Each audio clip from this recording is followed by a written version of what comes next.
Hello everyone, कैसे हो आप सब। रेलवे आरआरबी एनटीपीसी में 12th पास नॉन टेक्निकल डिपार्टमेंट में 3,445 पदों पर भर्तियों का आवेदन स्टार्ट हो चुका है। हम अपनी इस वीडियो में कंप्लीट डिटेल बताएंगे कि एज क्या है, एग्ज़ाम पैटर्न क्या है, अप्लाई डेट क्या है, फीस स्ट्रक्चर क्या है। तो प्लीज़ लास्ट तक वीडियो में बने रहें।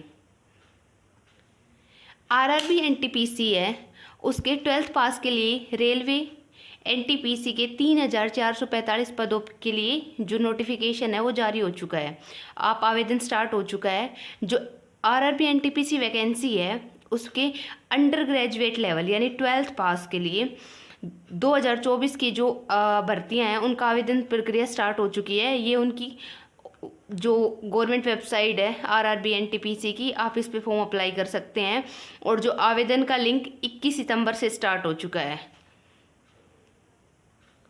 आरआरबी एनटीपीसी 2024 वैकेंसी में जो अंडर ग्रेजुएट लेवल पे थी उनके लिए वो प्रक्रिया स्टार्ट हो चुकी है। ये उनकी गवर्नमेंट वेबसाइट है, यहाँ पर आप आवेदन करेंगे।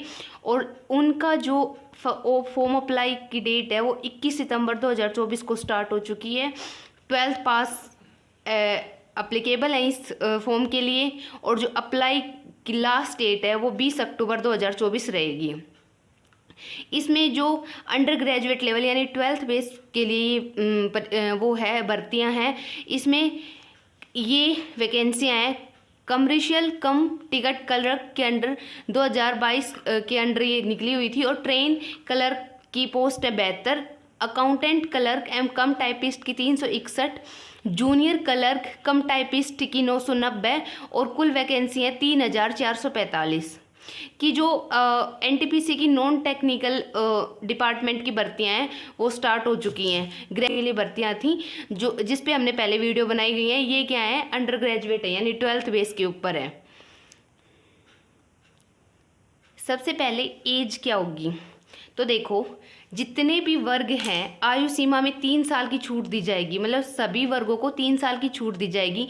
पहले जो इसकी एज थी वो 18 to 30 थी, अब इसकी एज क्या कर दी, 18 to 33 कर दी, यानी 18 से 33 साल कर दी गई है। सभी जितने भी वर्ग हैं उसमें 3 साल बढ़ा दी गई है इसकी एज। और जो SC/ST को 5 साल के लिए रिलैक्सेशन मिलेगा एज के अंदर, OBC को 3 साल में 3 साल का रिलैक्सेशन मिलेगा। और जो ये EWS के अभ्यर्थी EWS जो कैटेगरी है उसके लिए कोई भी एज रिलैक्सेशन नहीं है।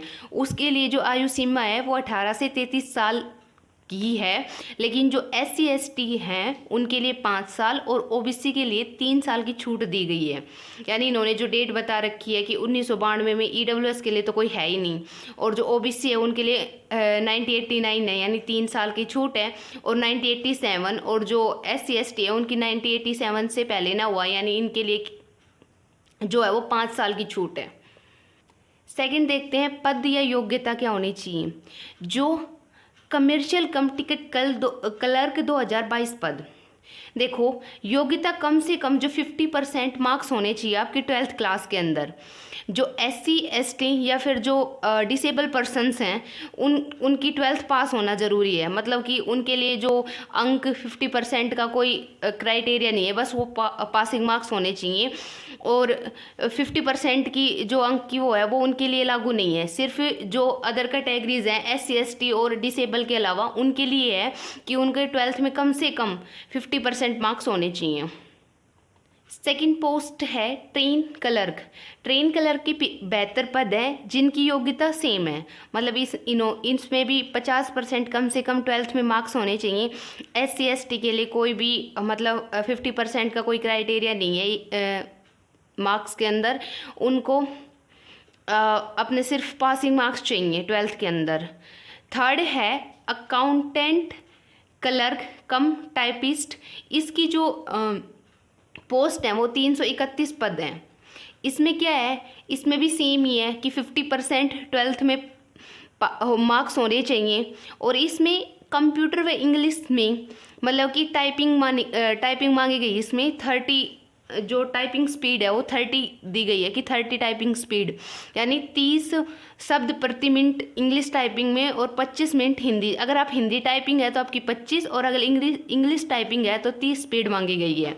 अकाउंटेंट क्लर्क कम टाइपिस्ट, यानी टाइपिस्ट की पोस्ट है तो इसमें टाइपिंग मांगी गई है। और SC ST दिव्यांग के लिए सिर्फ क्या होना चाहिए, 12th पास होनी चाहिए। टाइपिंग तो इनके लिए भी है, और बस इनके जो 50% मार्क्स हैं 12th के अंदर वो कंपलसरी नहीं है। नेक्स्ट है जूनियर क्लर्क सह टाइपिस्ट, इसके हैं 990 पद।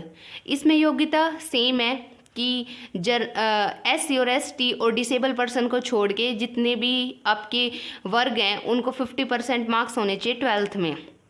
और इसमें भी हिंदी या इंग्लिश टाइपिंग होनी चाहिए। हिंदी टाइपिंग आपकी 30 की स्पीड होनी चाहिए और हिंदी टाइपिंग की आपकी 25 की होनी चाहिए। और SC ST या फिर डिसेबल पर्सन है उनका 12th में सिर्फ पास होना चाहिए, 50% मार्क्स की कोई रिक्वायरमेंट नहीं है। अब नेक्स्ट है चयन प्रक्रिया, यानी पेपर 2 चरण में होंगे, एक होगा CBT 1 और एक होगा CBT 2। कंप्यूटर बेस्ड पेपर होगा इसके अंदर। एक तो फर्स्ट होगा मतलब कि कंप्यूटर ऑनलाइन एग्ज़ाम होगा, एक होगा CBT फर्स्ट और एक होगा CBT सेकंड। मतलब कि जिसमें टाइपिंग है उनके लिए टाइपिंग का टेस्ट अलग से होगा। इसमें जो नेगेटिव मार्किंग है 1/3 नेगेटिव मार्किंग है, और जो शॉर्ट लिस्ट लिए जाएंगे वो 15% मतलब 15 गुना ज़्यादा लिए जाएंगे सेकंड लिस्ट के लिए। जैसे फर्स्ट CBT जिसने दी है उनके सेकंड में जितने चाहिए उसमें 15 गुना ज़्यादा लिए जाएंगे। अगर इसमें 90 मिनट का एग्ज़ाम होगा और 100 क्वेश्चन आएंगे, जिसमें से जो 40 क्वेश्चंस हैं यानी 40 क्वेश्चन हैं वो हैं जनरल अवेयरनेस के, 30 क्वेश्चन हैं वो है मैथ के, और 30 क्वेश्चन है वो जनरल इंटेलिजेंस हो या रीजनिंग के होंगे। मतलब टोटल क्वेश्चन होंगे आपके 100, और 90 मिनट का आपका टाइम दिया जाएगा, यानी 1.5 घंटे का टाइम दिया जाएगा।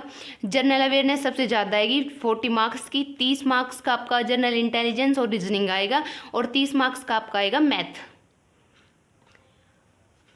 अब जो सेकंड CBT होगा आपका उसमें आपके जो टाइम रहेगा वो तो 90 मिनट ही रहेगा, लेकिन क्वेश्चन 120 आएंगे, जिसमें से 50 आएंगे आपकी जनरल अवेयरनेस के, 35 मैथ्स के एंड 35 जनरल इंटेलिजेंस या रीजनिंग के होंगे। वहाँ 100 थे, CBT फर्स्ट में रहेंगे 100, लेकिन CBT सेकंड में होंगे 120।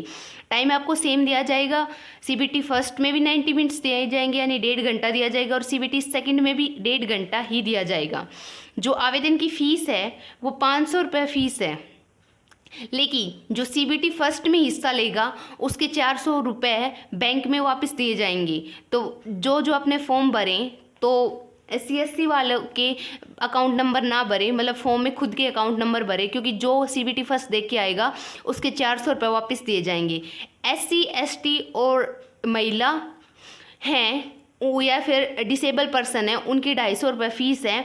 और अगर ये फर्स्ट लेवल का पेपर यानी CBT फर्स्ट देख के आएंगे तो इनके 250 जो रुपए हैं वो अकाउंट में वापस आ जाएंगे। तो जो भी CSC सेंटर से अपने फॉर्म भरवाएं वो अपने खुद के अकाउंट नंबर दें, मतलब खुद के ही अकाउंट नंबर दे, CSC वालों के नहीं दे। आपके जो CBT फर्स्ट देने के बाद रुपए आएंगे वो आप यूज कर सकते हैं, या फिर इसमें जो आपकी अप्लाई डेट 21 सितंबर 2024 से स्टार्ट हो चुकी है और लास्ट डेट 20 अक्टूबर 2024 है। इस चीज़ का ध्यान रखें। अगर आपको मेरी ये वीडियो हेल्पफुल लगे या इन्फॉर्मेटिव लगी हो तो प्लीज़ शेयर सब्सक्राइब करें और लाइक भी करें और कमेंट्स करें।